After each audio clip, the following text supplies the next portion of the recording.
ओम श्री गणेशाय नमः।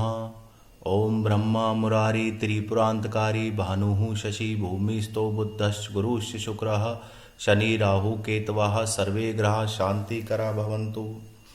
आज सरल वैदिक ज्योतिष के भाग नंबर 3 में मैं एस्ट्रो आदित्य पाराशर आपको भावों का विश्लेषण करना बताऊंगा कि भावों का विश्लेषण किस प्रकार किया जाता है। सामने मैंने कुंडली के 12 भावों के नाम 12 भावों के हिसाब से लिख दिए। जो प्रथम भाव है उसका प्रथम, द्वितीय का द्वितीय, तृतीय का तृतीय, इस प्रकार मैंने इनको लिख दिया है। परंतु मैंने इसके साथ एक मीन लगन की कुंडली बनाई है, जहां पर प्रथम भाव में 12वीं राशि है, तो यह एक मीन लगन की कुंडली हुई। अब मैं भावों का विश्लेषण करता हूं। भावों का विश्लेषण इस प्रकार होता है, यदि लगन का मालिक लगन में बैठा हो और अष्टमेश अस्त हो तो ऐसा बालक दीर्घ आयु लेता है। यहां पर कौन सी राशि बैठी है? लगन भाव में 12वीं राशि। 12वीं राशि यानी मीन। तो मीन का स्वामी कौन हुआ? गुरु।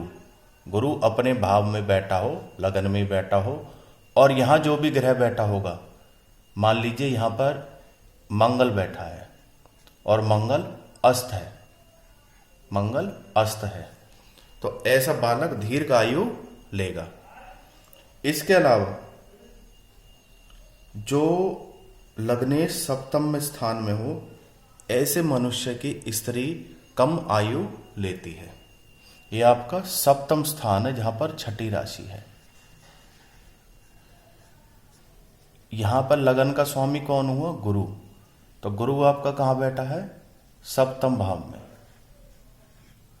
लगन का मालिक या कोई भी राशि हो सकती है, उस राशि का स्वामी अगर सप्तम भाव में बैठ जाए तो ऐसे व्यक्ति की स्त्री की आयु कम होती है।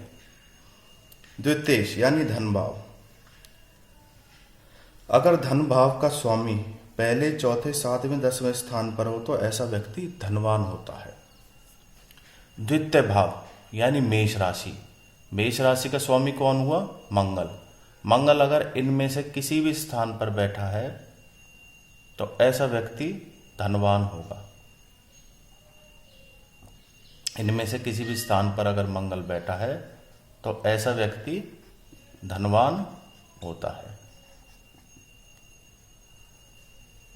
इसके अलावा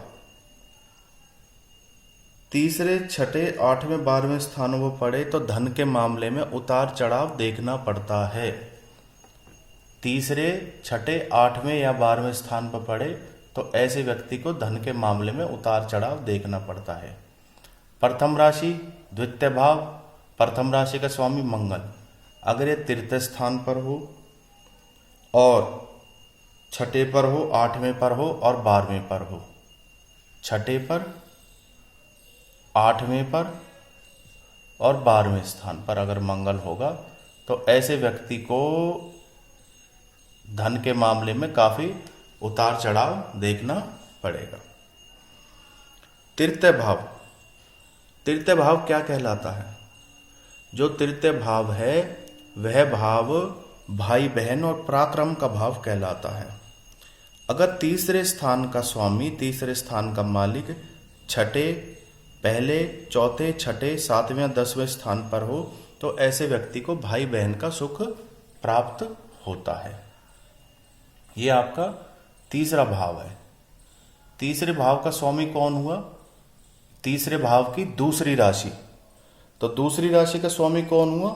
यानी वृषभ राशि। इसका स्वामी हुआ शुक्र। शुक्र आपका अगर पहले, चौथे, 7वें या 10वें भाव में किसी में भी अगर शुक्र है तो ऐसे व्यक्ति को भाई बहन का सुख मिलता है। ऐसे व्यक्ति की कुंडली में भाई बहन का सुख होता है अगर शुक्र पहले, चौथे, 7वें या 10वें स्थान पर हो। इसके अलावा अगर यही तीसरे, 8वें, 12वें स्थान पर हो तो भाई बहन के सुख से वंचित रहता है। तीसरे, 8वें और 12वें स्थान पर अपनी ही राशि, तीसरे यानी अपनी ही भाव में अगर शुक्र तीसरे, इसके अलावा 8वें या 12वें, यहाँ 8वां हो गया, और ये 12वां होगा। अगर इनमें से किसी भी स्थान पर शुक्र बैठा है तो ऐसा व्यक्ति भाई बहन के सुख से वंचित रहता, भाई बहन का सुख उसे कम मिलता है। मात्र भाव यानी चौथा भाव, चतुर्थ भाव।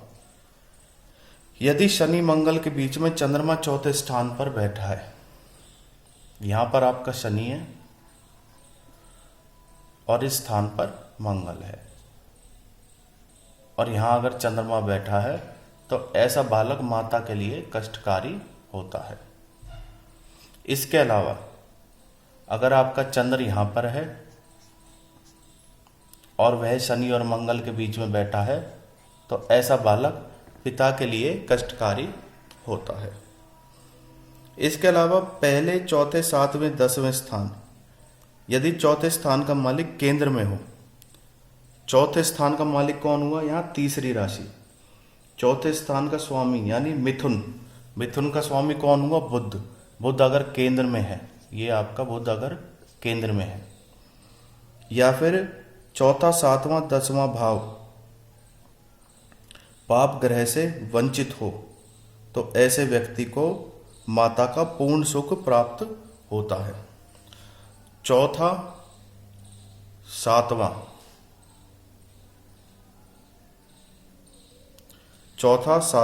और 10वां स्थान, चौथा, सातवां और 10वां स्थान, चौथे, सातवें, चौथा, सातवां और 10वां स्थान, यह पाप ग्रह से वंचित हो। कहने का अभिप्राय, यहाँ कोई भी शुभ ग्रह बैठा हो, जैसे चंद्र, बुध, गुरु या शुक्र में से अगर कोई बैठा हो तो ऐसे व्यक्ति को माता का पूर्ण सुख प्राप्त होता है और इसकी माता को अपने बालक का पूर्ण सुख प्राप्त होता है। कुंडली का संतान भाव क्या कहता है? यानी पंचम भाव। यदि 5वें घर का मालिक 7वें स्थान में हो तो ऐसे औरत के गर्भ नष्ट होने की संभावना रहती है। अब ये आपका पंचम भाव है, यहाँ पे चौथी राशि है, इसका स्वामी है ये यानी कर्क राशि। कर्क राशि का स्वामी अगर आपका सप्तम भाव में बैठा है तो ऐसे व्यक्ति, स्त्री के गर्भ नष्ट होने की संभावना बनी रहती है। और छठे, 8वें, 12वें स्थान को छोड़कर अन्य किसी भी स्थान पर हो तो पुत्र सुख प्राप्त होता है। छठे, 8वें और 12वें स्थान, ये आपका छठा स्थान हो गया, ये आपका 8वां स्थान हो गया और ये आपका 12वां स्थान हो गया। चौथी राशि, पंचम भाव, चौथी राशि का स्वामी यानी कर्क राशि का स्वामी चंद्रमा अगर छठे, 8वें या 12वें स्थान को छोड़कर अगर किसी भी स्थान पर बैठेगा तो ऐसे व्यक्ति को पुत्र सुख प्राप्त होगा। छठा भाव, छठा भाव लगन में हो तो ऐसा व्यक्ति दुश्मन का नाश करेगा। अगर छठे भाव का स्वामी, यहाँ पर 5वीं राशि है यानी सिंह राशि, सिंह राशि का स्वामी यानी सूर्य, सूर्य अगर लगन में बैठा हो, ये लगन कहलाता है प्रथम भाव, तो ऐसा व्यक्ति शत्रुओं का नाश करता है। और यदि छठे, 8वें, 12वें स्थान में हो तो दुश्मनों को नष्ट कर देता है।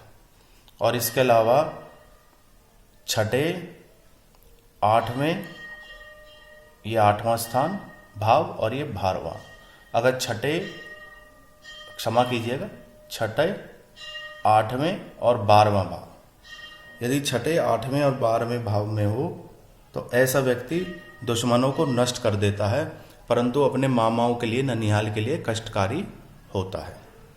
सप्तम भाव विवाह का भाव कहलाता है, जीवन साथी का भाव कहलाता है। सप्तम भाव का स्वामी पहले, चौथे, 7वें, 10वें स्थान पे हो तो ऐसे व्यक्ति को स्त्री सुख प्राप्त होता है, पहले, चौथे, 7वें या 10वें स्थान पर। यहाँ पर सप्तम भाव में छठी राशि यानी कन्या, बुध, अगर बुध इनमें से किसी भी स्थान पर होगा, पहले पर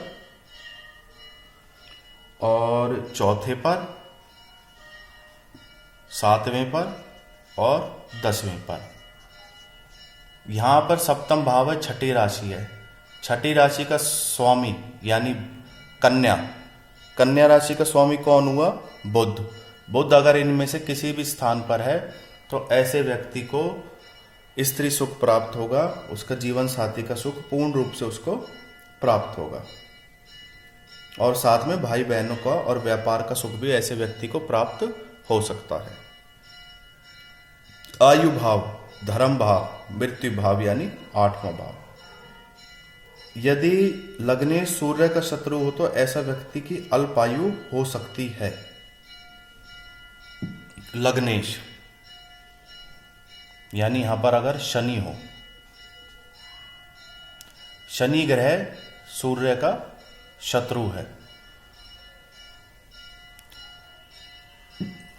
शनि ग्रह सूर्य का शत्रु है, और यहां पर 12 की जगह 5वें नंबर की राशि लिखी हो, 12 की जगह यहां 5वें नंबर की राशि, जिसका स्वामी मैंने आपको बताया था सिंह राशि, जिसका स्वामी सूर्य है, और यहां अगर शनि बैठा हो तो ऐसे व्यक्ति के अल्पायु की संभावना बनी रहती है।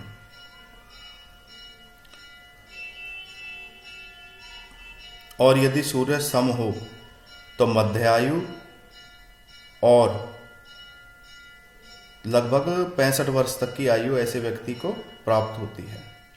सम का कहने का अभिप्राय है अगर इस भाव पर सूर्य की पूर्ण दृष्टि ना हो, पूर्ण दृष्टि से ना दिख रहा हो, तो ऐसे व्यक्ति की मध्यम आयु होती है।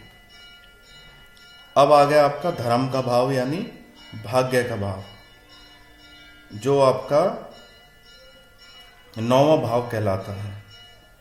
यदि धर्म का मालिक पहले, चौथे, 7वें, 10वें स्थान में हो तो ऐसा व्यक्ति धनवान भी होगा, भाग्यवान भी होगा और धर्मवान भी होगा। यहां पर 8वीं राशि है 9वें भाव में, 8वीं राशि यानी वृश्चिक, 8वीं राशि यानी वृश्चिक।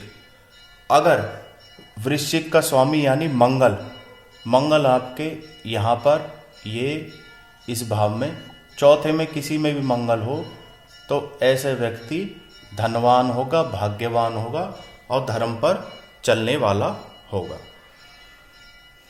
10वां भाव, 10वां भाव यानी कर्म भाव कहलाता है। 10वें स्थान का मालिक लगन में हो तो व्यक्ति राजा के समान आचरण करने वाला होता है, पिता का सुख भी प्राप्त होता है और धन भी उसके पास प्रचुर मात्रा में होता है।